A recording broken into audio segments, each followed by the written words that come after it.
Welcome to everyone that is joining this third season of the IOCO Inspire series. As always, we start with a bit of music as I just do the intro there. I think it will become apparent as we get into this why I chose this. If it isn't, just ask and I'll tell you later.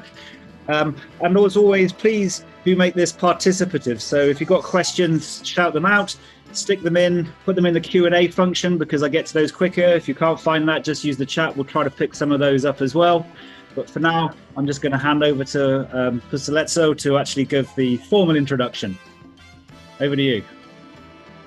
Hi, everyone. My name is Pusaletso Gobinga. I'm the head of financial planning and analytics here at EOH. I have the great pleasure of welcoming you to episode 3 of the Inspire series.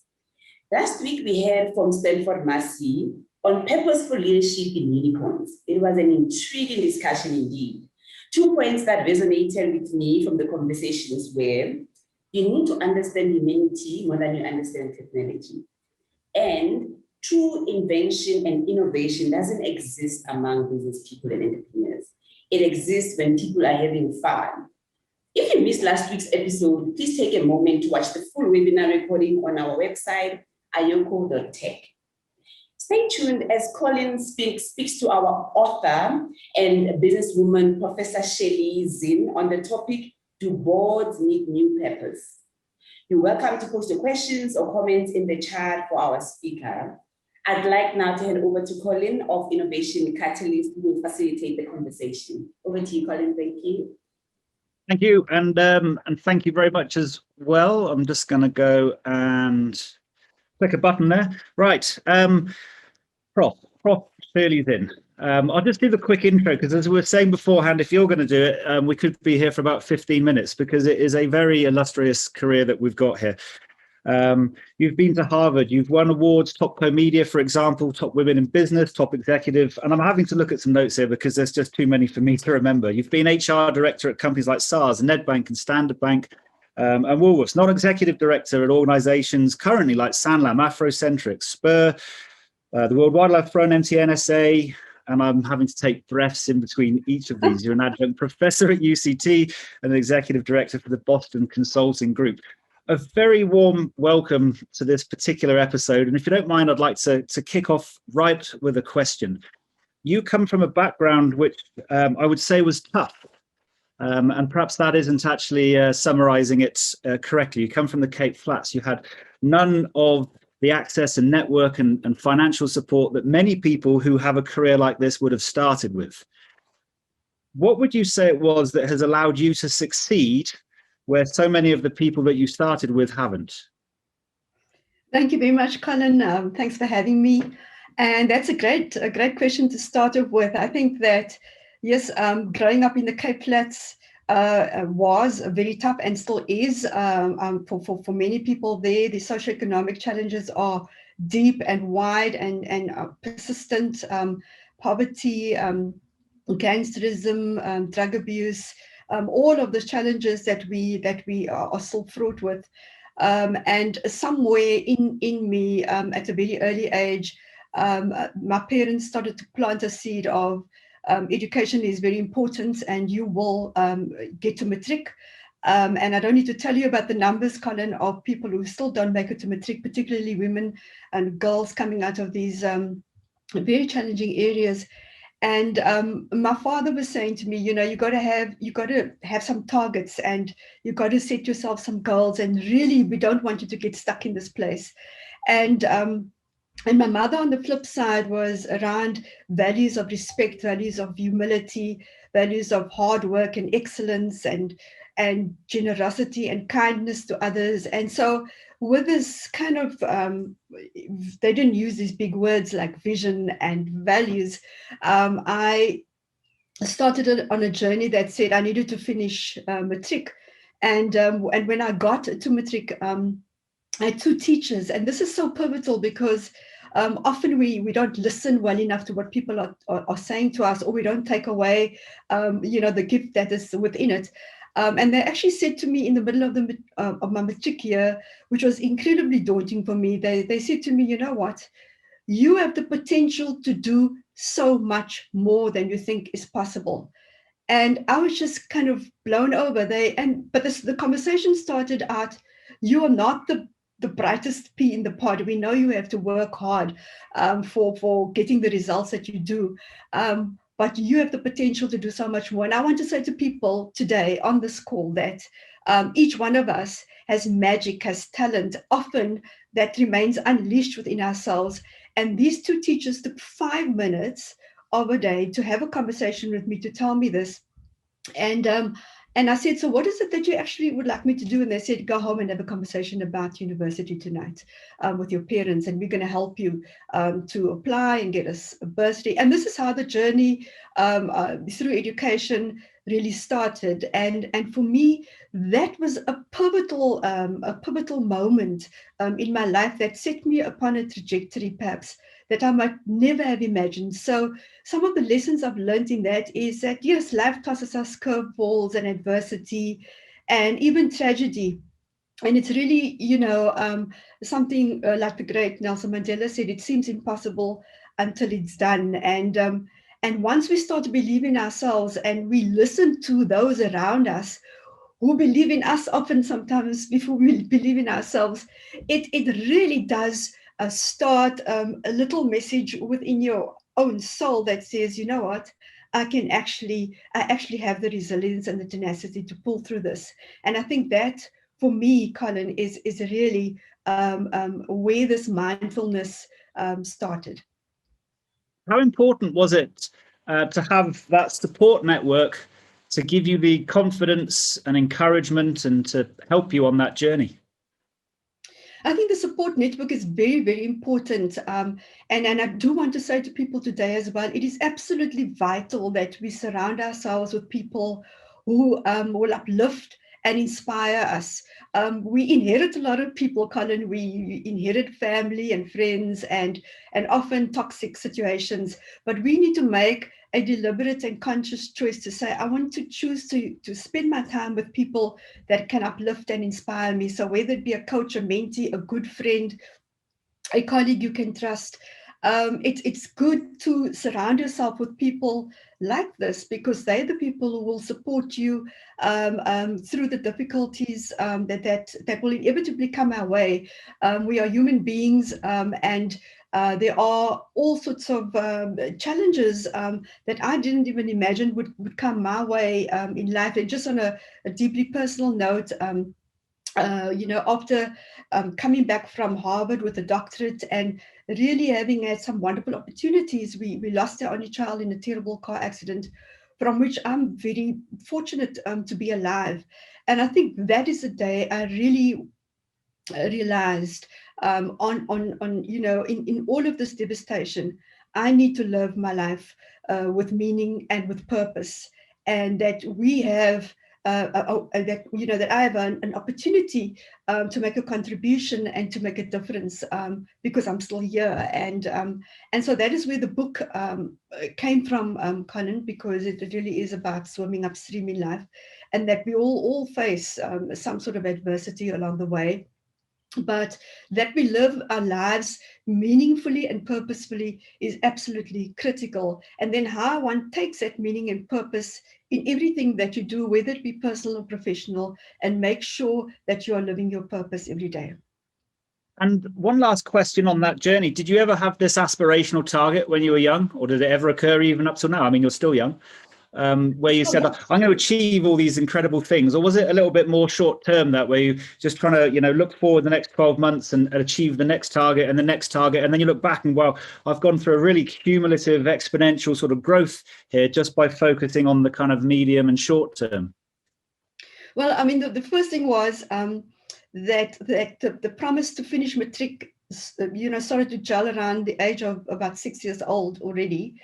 And getting there was massive in our lives. And then being told that you have the potential to actually go to university, I think that there were always little seeds and messages being planted that said you can actually step up and you can do the next thing. So I figured, well, I finished my first degree. It was very difficult. I mean, if I can just digress for 1 second, in my first year at university, it was in 1980, so there goes everything around the age. But if you recall, in 1980, there was a massive education uprising in this country, and we didn't have any classes for a good few months.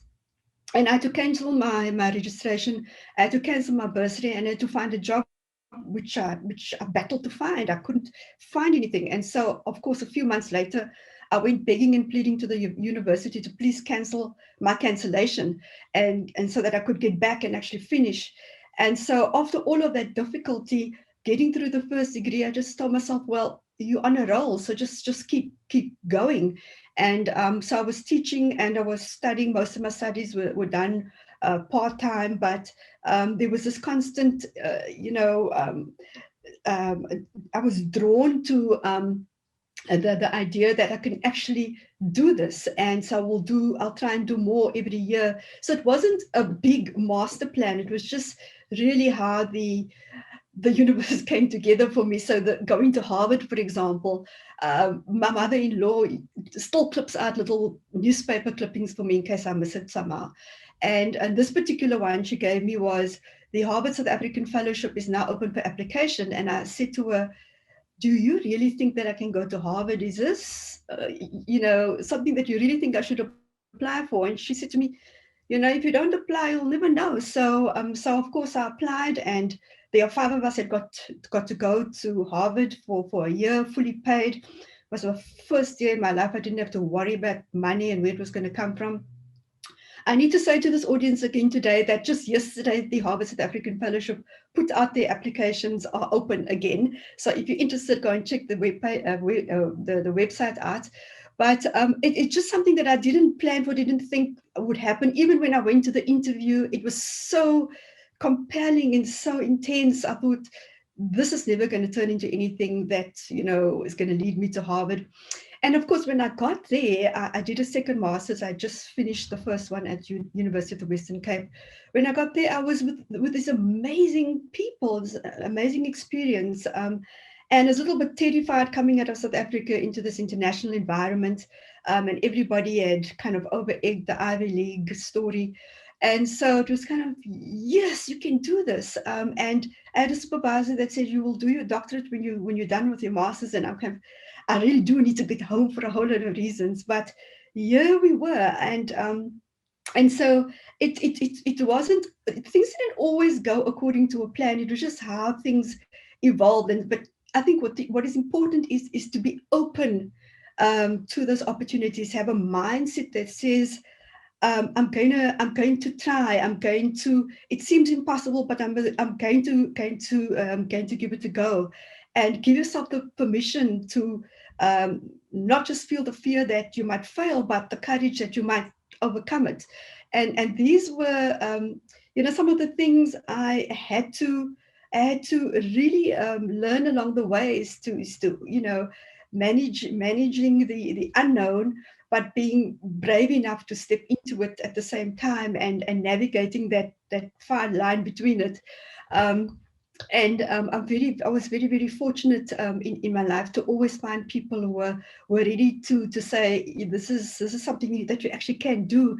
And then coming back with a doctorate, having had a baby right in the middle of all of that as well, is quite amazing, because it's, we often think we can live our lives in little compartments. And for me, we need to live our lives to the full. We need to be, good parents. We need to be good in our community. We need to be good at work. We just need to embrace this whole thing of excellence wherever we are and whatever it is that we are doing. And I think what I also learned with the devastation of losing our only child, Jamie, was that, time is finite. We don't have forever to do things, and we can't be procrastinating and putting things off and missing opportunities because we feel maybe we're not ready, or maybe we're not worthy, or maybe we're not adequate. I believe that we need to seize every possible moment and make the very best of it. And so that's the way I've been navigating through some of the opportunities and even the disappointments, which there are many of as we go along the way. So Colin, I came back with this doctorate from Harvard and a master's degree, and I was very excited to come back to South Africa to work in the Western Cape Education Department. And of course, I applied for a few jobs. I went for 1 or 2 interviews, and I did not land a job there. And many of us who have gotten the letter to say we regret to inform you have had, such it's disappointing. It feels like, wow, why not? But while I was kind of worried about that door closing and why I did, a much bigger door into the world of human resource management opened up to me. And I went from academia into a corporate for the first time. And that's simply because I changed my mindset about what the limitations are in terms of what I could and couldn't do. And my entire life was growth into a trajectory and a career that I hadn't anticipated, or hadn't, maybe you can say, hadn't got a qualification in. Although all my qualifications are in education, it was a great foundation for working with development of human potential and unleashing human talent. And this is what I absolutely love doing. So it's just been quite a journey, but I would say that we need to, sometimes try things that are quite different, and not get ourselves stuck or beat ourselves up too much. If we fail, we need to get up and move on. If we get a letter that says, we regret to inform you, you can't stay angry forever, was the other thing I realized. You got to say, well, I'm going to go for the next interview. I can't carry all this baggage with me. Let me start preparing myself. Let me build my career. Let me be a credible candidate for the next role. And so I just want to encourage people, because there's so much doom and gloom, but there's also so much in our makeup as human beings, to find that magic within ourselves that we can unlock, and we must allow ourselves to shine. Let's take that onto the corporate perspective then, because all of those tips, right from listening to the network, to experiment, to fail, to keep pushing forward, are so applicable when you're in a corporate environment. And you went in on the HR space, and I suppose my question is, how important do you think those kind of personal mindsets are to go and cultivate across an organization? And I guess the term people would use typically would be the culture of the organization. That's a great question, Colin, because I had the opportunity to work in some amazing organizations in my time, and one of them was. You also work in less amazing organizations as well. So you're gonna give us the contrast. I know you're gonna come at me for that, but I want to say that culture is becoming far more important than it has ever been. I remember, Colin, days of being an HR director, sitting in a boardroom, presenting my HR report, talking about how important the link is between value and values, and why corporate culture is so important, why we do need to care about our staff, our human, the human element, why that has to be priority number one in an organization. And literally people's eyes would roll back in their heads and they would say, we're running a business here. I think that the smarter organizations now have actually figured out, and I think investors now and shareholders have also figured out, that culture is front and center of who we are, what we are about, why we exist. It frames our purpose. And there are lots of organizations, especially now post, not post the pandemic because we're still in it, but during this pandemic have begun to understand the importance of a humanistic culture and the importance of human beings, whether they be staff or whether they be suppliers or the community or customers, that these things are intangibles, and often soft and fluffy things that people didn't want to talk about before, or didn't seem to see that there was a business imperative in it. I think now the culture is so key to a corporate's ability to attract talent, to improve business performance, and to drive long-term value. So I can use the example of Nedbank because it's been cited often, and I know many of you would have heard me say this often, but we followed some work that had been done by Richard Barrett, who is the author of Liberating the Corporate Soul. And Nedbank was in serious trouble around 2004, 2005, and I was onboarded as the HR director in 2005.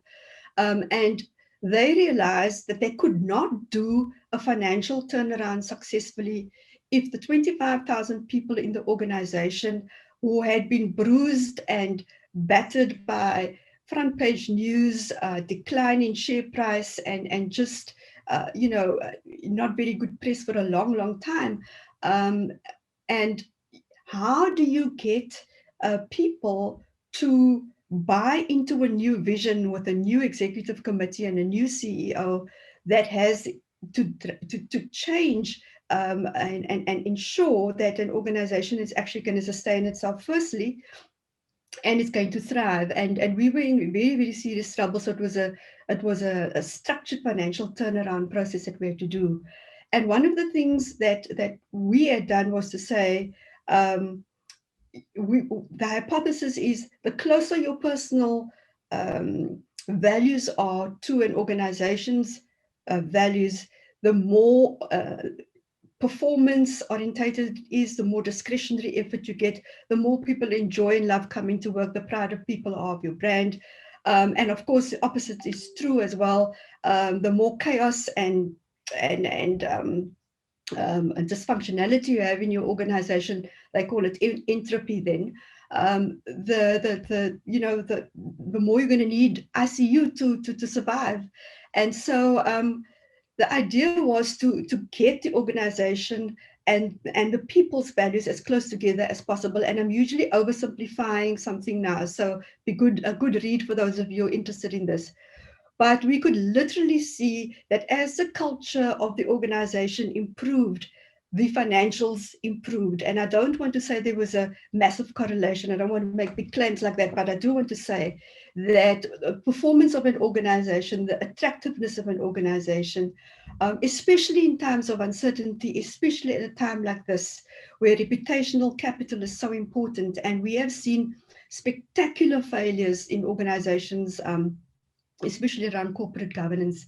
We need to say, how do we build business resiliency now? How do we mitigate the risks in our organization? And how do we use this thing called culture and set a tone from the top that says we are ethical leaders, we are inspirational and transformational leaders, and that we see the importance of human beings and the importance of the value that comes with living our values. And so for me, that is very important. So it's a great question. And how do we do that? Because I think the evidence is now overwhelming that companies with strong cultures are in a much better position to succeed. And I also see companies that are coming through and they're accelerating their innovation. And obviously innovation is the key to their future revenue streams. And to do innovation, you've got to have a lot of trust. You've got to have almost a society in the organization where they're willing to fail and try and experiment and try again and help each other, and pride doesn't get in the way, and break down silos and all the other things that you read in management books. Why do you think that so many CEOs, even today, especially in large incumbent organizations, still seem to think that culture is something to delegate to their head of HR? I think because there's a lack of understanding of what lies at the heart of every organization. What really, I mean, if you're telling me that, we're running a business, so don't come and talk about care for human beings, I think then you've completely missed the boat. And I think that you're probably not gonna last very long as a result of that. And I think that organizations today, I think even shareholders have cottoned on to the fact that the stronger an organization's culture is, the the ability for them to perform more effectively and efficiently and build that trust with communities and with suppliers and with customers and with key stakeholders, which is another point we need to come to, Colin, in all of this, because our organizations are a microcosm of our society. So we cannot run great organizations if we don't have a sense of what is going on in our communities, what's, where we are doing business, are we contributing, can we contribute, who are we in the eyes of the people around us. And I think that many of us, many organizations are now beginning to say, no, we have a responsibility to the environment, the whole matter of what should boards be doing and what should CEOs be focusing on? What is a board? And people ask me, so Shirley, you serve on these boards, what do boards actually do?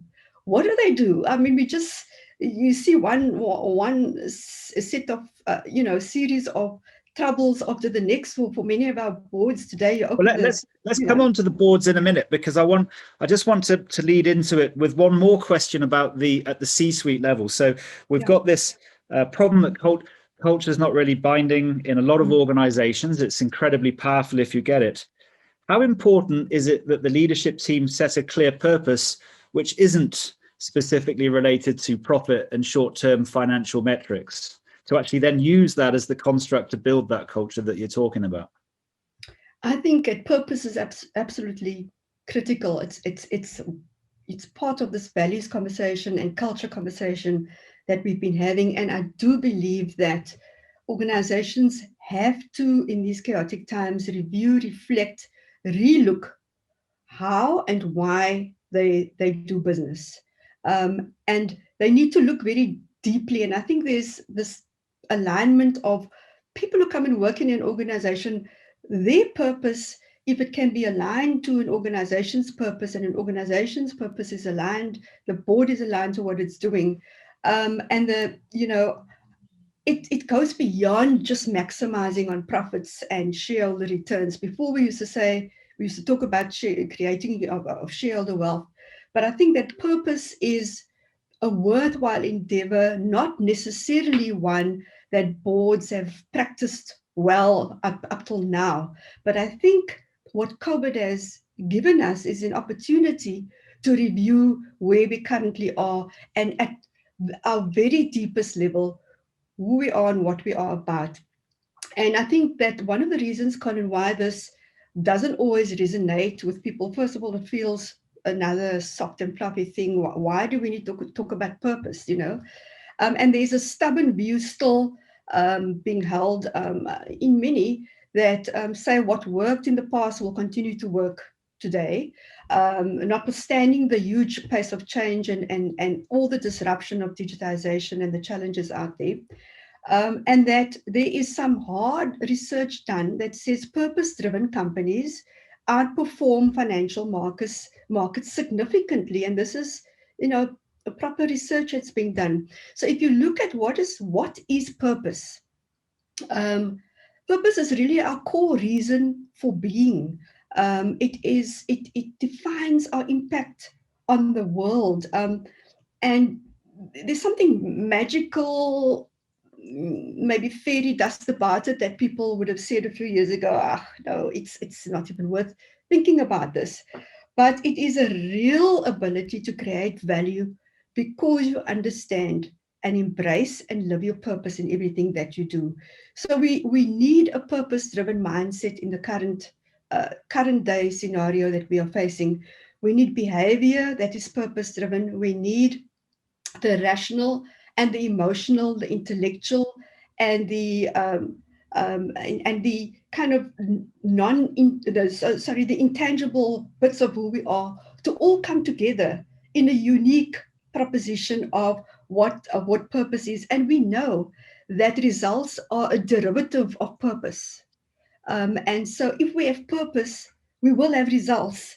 Let's take this to the board level then, and to put real names into the this purpose idea, discovery. It's a very easy one to choose. Adrian Gore, consistently on record, we would not be where we are if our purpose wasn't at the core of what we do. Yes, we're an insurer, but our goal is to help people live longer and healthier. I see the same at Capitec. We've had guests on previously and coming up in the next couple of weeks who've built purpose as the core of the success of their organizations. Rob Paddock, for example, with Get Smarter. Look overseas, you've got your Teslas of the world. They don't build cars, it's about sustainable transport. We could go on and on and on in different industries and show this new uprising of purposeful organizations generating massive returns for their shareholders and outperforming the market, not just by small increments, but by hundreds of % over cumulative periods. What's going wrong at the board level to continually allow for this not to become a significant part of the strategy at the exco level? I think that, everything starts at the top. So I think the CEO needs to lead with purpose. And once they understand what that means and what the implications are and what the impact of that kind of leadership will be on their profitability, on their position in society, where they also not where we need to be doing so much more work at the moment. I believe that that is the beginning of that journey, and we need to take a good hard look at ourselves and assess ourselves as executives to say, are we mindful of whether we are purposeful or not? Because if we don't have purpose, we actually are rudderless in this world. And then I think purposefulness at the board level, we need to have a clearly articulated understanding of what our purpose is. And sometimes people also now, will say, yeah, but we have vision and we have mission and we have stated values and we have all of that. I mean, can we summarize our our core reason for existence in a sentence that takes into account not only the fact that we are a business, but that we are making a difference to society, to the environment, and can be articulated maybe as proficiently as the examples that you have just made. And I think that there are lots of organizations that yet have to develop a sense of purpose and a long-term approach that will be able to navigate them as well through this current crisis. And so you said, but sorry, I know I'm interrupting, I've got to stop doing that. No, but I just get so excited about the theme that you're going down, because if I look, I feel sorry for CEOs. I really do. I mean, you make it sound quite easy for them, but I think CEOs who, especially the ones that come in organizations that have been around for a long time, it's already pre-prescribed what they've got to focus on. It's almost paint by numbers. That diary is going to be filled up by their PA very, very quickly. And obviously the results preparation, the discussion, the strat session, then what's happening in the operating teams. Now here's the targets, here's the metrics, here's the KPIs, they're underperforming. It's almost a sort of conveyor belt of meetings that they've got to go to. And yet we're asking them to step back and say, no, you've got to go deeper. It's not about profit and margin and sort of product focus. You've got to find an underlying purpose for your team to bind around. And if I was in that position, I'd be going, well, where's my support? Because the shareholders, through their proxies, the asset managers, unit trust, pension funds, analysts of different ilk, they're not interested in that. And then the board, who they also see as the stewards of the organization, are going through their own journey here. So they're not going to give the support for the CEOs that want to go and do that. How can you get that shifted? Because it feels like there's a huge weight on top of CEOs, which they've got to try to go and get with them on this journey. And I don't think many of those constituents want to go with them. Yeah, I think it's such a great question, because the underlying point there is, how do you translate purpose into practice? How do you enthuse, energize people around you as a CEO? Because you can't do this by yourself.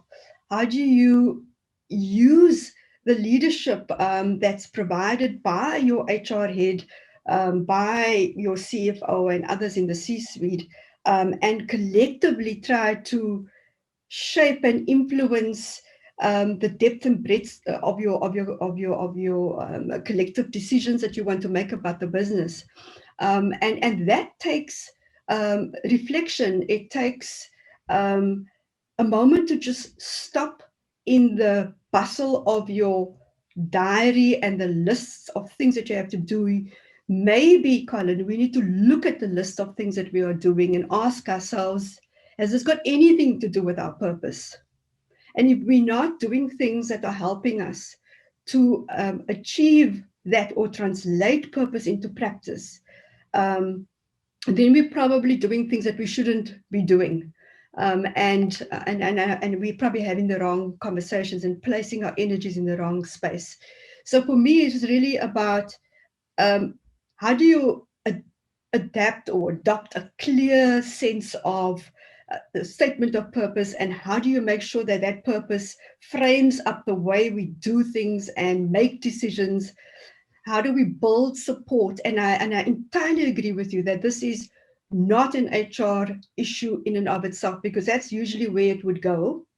And somebody, would be adding something on without the integration. And I think that it is a business imperative to ensure that we need to measure whether, and evaluate a corporate success in delivering on its stated purpose, and that ensure that the leadership exemplifies and communicates this a purpose through its narratives, through everything that we are. When we write the integrated annual report, when we do a talk to our employees, when we're doing a talk to the investor community. And I think the investor community is a key component.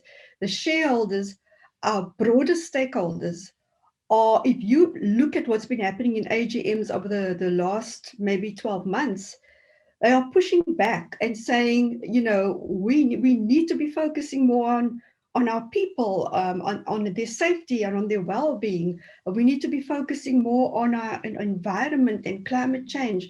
Yes, and somebody actually went as far last week as saying, I was on one of these events talking about executive remuneration, and somebody said, well, if we're going to put in non-financial measures, please don't, for environmental, for example, please don't say you are planting 100 trees, because what are you doing at the core of your behavior, your very way of being in the world? What are you changing in terms of your products and your services to ensure that you are creating a sustainable environment for businesses to thrive and for people to grow and develop?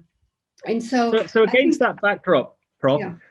what should the board's purpose actually be? And is it the same as what it should have been, say, 20 years ago? And while you're answering that, I'm just going to launch a little poll as well, because I had to do it earlier, but I always forget and I get told off. Oh, you forgot about your poll? Yeah. Okay. But it's okay. We'll do that in parallel. Okay, great. So if you look at what is the point of a board anyway? If we took boards away, would organizations perform better or worse? Would things be different? And I think sometimes, there are compliance issues, there are regulations, and there are the King codes, it's the Companies Act, is all of those things that give a definition to what a board's purpose really should be. But I think that we, in very simple and plain terms, are here to ensure a company's prosperity, ensuring that we are collectively directing company strategy, and that we are acting in the best interests of shareholders and our broader stakeholders, and that we need to inspire hope. We need to be credible leaders, and that, yes, we have a unique kind of demands on us in terms of responsibilities and challenges, but I think that we must I think that there is a new imperative for boards. I mean, this is the question we're talking about today, under the topic. If you look at, do boards need new purpose? And I do believe that many of us have lost their way, and that I think that we need to sit down and think really hard about our purpose as a board, and how do we shift the conversations that we are currently having, often based on tick box kind of, and I'm not saying that we must throw the baby out with the bathwater. There are things that we absolutely need to do, from good governance to ethical leadership to oversight, and all of those important decisions that we have to make on dividends and remuneration. All of those things are given, but I think the calling is much higher, Colin. It's a much bigger purpose that we need to be more knowledgeable and especially Do you say this on a lot of the boards that you sit on? It, if I'm imagining it, this must be like heresy for some of them. Yeah, it was once constantly trying to steer them in a direction to say, yes, we will make the profits if we do the right things. If we do the right things when it comes to our people, we do the right things when it comes to our communities and our environment and our sustainability, and that we ensure that we absolutely have ethical leadership and good governance. If you start to talk about that, if you start to talk about things like what has happened during this pandemic, it is upended so many facets of the way we do business. It's impossible to try and go back to any of what we knew before. We now also have to have conversations about diversity and racial justice. This is not an HR issue any longer. It is a business issue. It can destroy your reputation in 5 seconds if you got said something that you should not have said or done. We've got to be thinking about socioeconomic inequality. We've got to be talking about climate change, and now we have technology and cyber risks. If we are not thinking about that, yes, and then there are the perennial things around, board leadership, structure, activism, risk management, crisis management, all those kind of things. We still absolutely have to do all of those things that relate to compliance. This sounds like a utopia. This really does sound like a utopia. There are some boards out there that operate like that. Yeah, but there are many who are in not. the main, the majority, I don't think, do. That's my kind of impression from chatting with board members and people that work closely with boards. Is there a structural issue here about how we go about actually forming the board and setting the goals that board should be striving to actually achieve? Yeah, I think we need to be more purposeful about that as well. I think that we get onto boards and we start with the first thing you want to read is you have to read, I suppose, also is the financials and the annual integrated report and all of those good things to understand. You also have to look at the quality of the mix of people and skills and thinking on those boards. But it can just be pretty much a business as usual. And we are living in a disruptive age. We are living in an age of pandemics.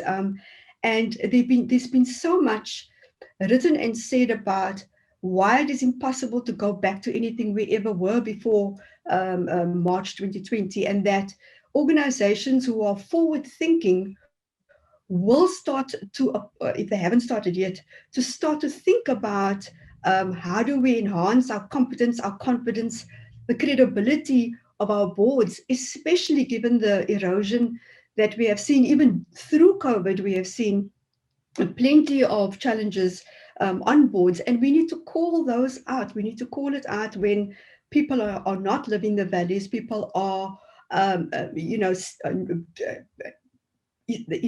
have poor governance practices, have poor ethical behavior. We should be far more activist in our approach to these things.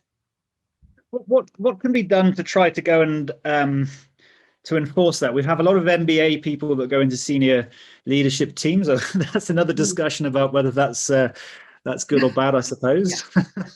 Yeah.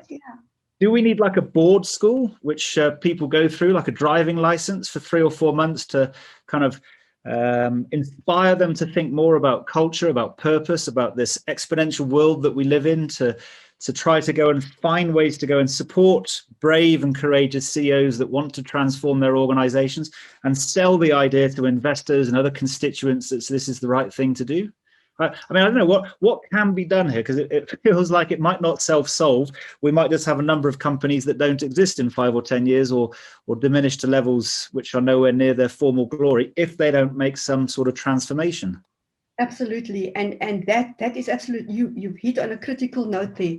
So whether, you know, in MBA's answer, and I have to be very careful here about, you know, what we say about these things, but it's one lever, it's one component to get a qualification or a certification to practice. It is another thing what you go and do when you're in these positions. And sometimes, you know, people are motivated by all sorts of different things. But we need to, when you have a purpose-driven set of leaders in a room together, there is magic that can be unlocked. If you have people with all the necessary qualifications, and often the qualifications or the content or the methodology thereof doesn't follow some of the big debates and topics that the whole world is having. It's outdated, it's lagging, and it doesn't open itself up to some of the new challenges that we're beginning to face. We need to take it upon ourselves to continue to learn every single day. I mean, as a board member, I am constantly trying to understand, how can I be a better board member? How can I ensure that we have meaningful conversations and we are taking the right decisions? How do I try and influence and shape the strategy? And do I have the capacity and the character to try and shift behavior as a board member? And somebody talked about, you know, how do we liberate the heroic spirit of a business, and lead people into conversations about higher purpose? And I'm very encouraged, Colin, by some of the conversations that I'm beginning to see in the organizations, at least where I'm at. I think they you know, really looking hard at some of these sorts of questions and wading into these areas where perhaps they might not have gone before, because I think that people know the importance of passionate, inspired teams, of collaboration, of innovation now, of you know, creating a vibrant environment and the interdependence across stakeholders and shareholders, and being conscious about our culture and conscious about our business and who we are in the world. Those conversations are beginning to happen. More and more focus is being brought to that. Measures are being brought into non-financial areas that we never bothered to look at before. And so I think that I'm feeling that there is some hope here. I know, for example, if you wanted to know of qualifications, I know the Institute of Directors does a wonderful course to accredit board directors to practice as a chartered board member. And maybe these are the things we must go and do to prepare ourselves for the responsibility that we have. Because with these huge responsibilities, there's this huge expectation, and there's a huge burden on us to ensure that we are delivering on that. There's a couple of, let's do the share results on that as well, so no surprises. What have we got? 95% believe that purposeful organizations tend to outperform their profit-led peers. For the 5% that don't, I'd love to hear why back on the chat. A lot of the chat is coming through, not actually with questions, more statements of agreement with what you're actually saying there, Prof. There is one or two questions, though. It's one which I like here around KPIs from Beverly. And I guess if I rearrange it slightly, Drucker's "you can't manage what you can't measure" kind of statement, KPIs, OKRs, all these balanced scorecards. Are boards doing enough in that space to actually put measures in around this idea of purpose and culture? And I don't just mean the annual, biannual staff survey. I think that we need to do a whole lot more. to put in proper metrics. I mean, there are views that, you know, what gets measured gets done. And I think we need to go beyond, again, just saying, well, it's a KPI and I will tick the box. It has to be something that that is core to who you are as well. It's you have to see the purpose in what it is that you are doing every day. Otherwise, going to work will be such a horrible experience if everything that you're doing doesn't resonate with you.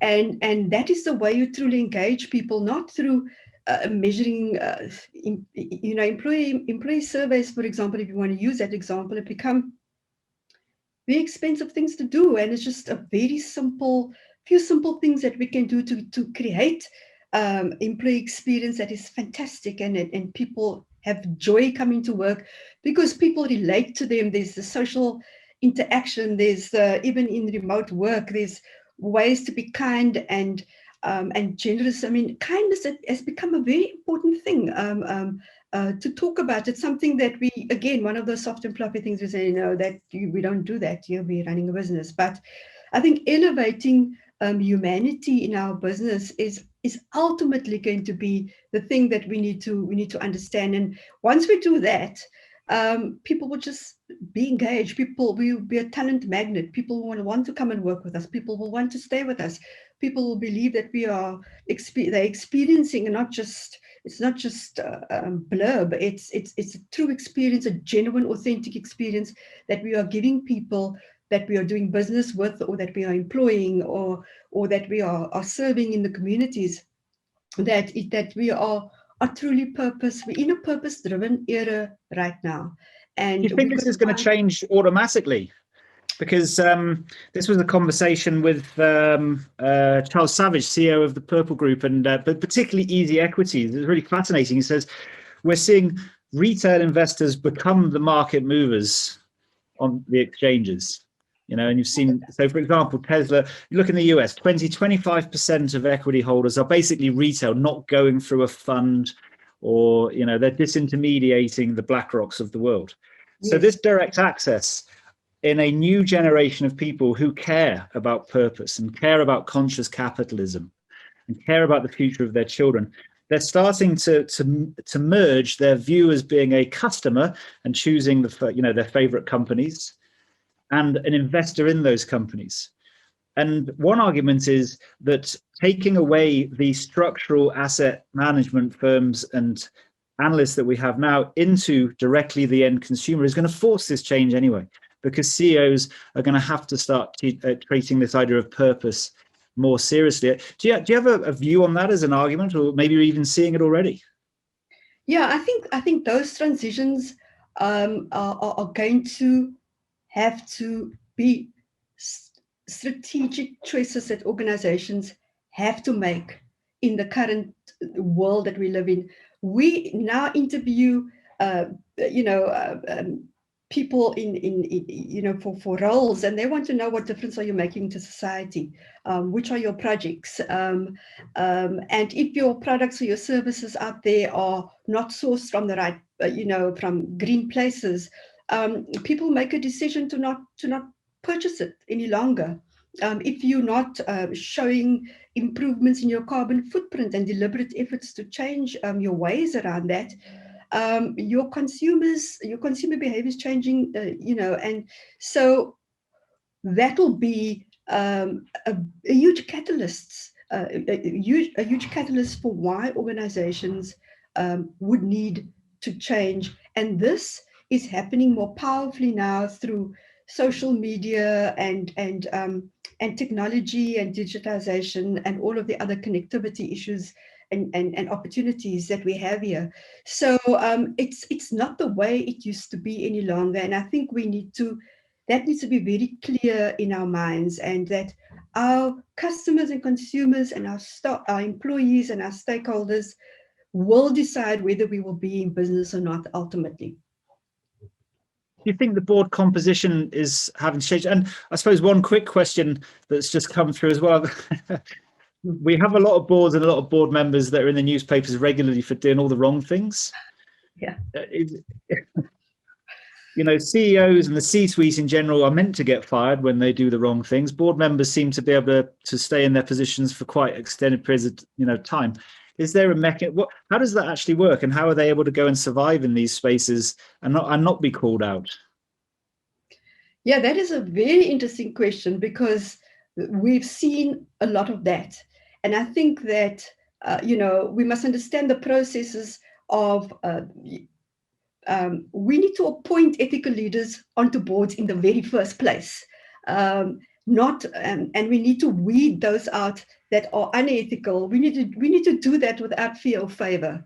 And the only thing is that shareholders appoint board members to represent them in board meetings and to represent their interests. So shareholders need to take people off boards that are not displaying purpose-led, values-based ethical leadership. It's within their remit to do that. Of course, the rest of us as board members can make it very uncomfortable for people, and we can start nudging them out and calling it out if it's unacceptable. We need to turn up the volume, if you like, on that, because we cannot be put into a situation where we don't have credible leadership, where we do not have transformational and inspirational leadership at this very, very important governance area of our businesses called the board. And so I think, just to close off, I think the question that we started with, Colin, is around, do boards need new purpose? The answer is a resounding yes. Thank you very much, Prof. Can you hear me? Yes. I can hear you. There you go. Welcome. I see that you're on. Usually this is the moment when you ask a question, but I forgot to tell you at the start. I don't know if you've got a question.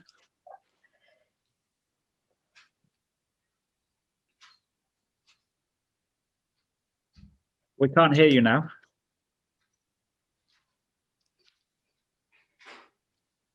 Okay, these things happen. It's live. It's modern technology. So one last question from me. So we need the shareholders to start taking the board to account. Is there a structure in place, or do we need to go and have a look at how that structure works to allow that to actually occur? It sort of goes back to this oversight, you know, who is overseeing the board member, who is managing and holding them to account, and what can happen in that process to make this actually occur? Well, usually the way it's currently structured is that at the AGM, board members are appointed, new board members are appointed, old board members are reappointed for specific terms. And this is the opportunity also to say that you will no longer be standing, or give you an opportunity to leave before we actually tell you to move on. So I think that is the construct, and usually we have shareholders who do that.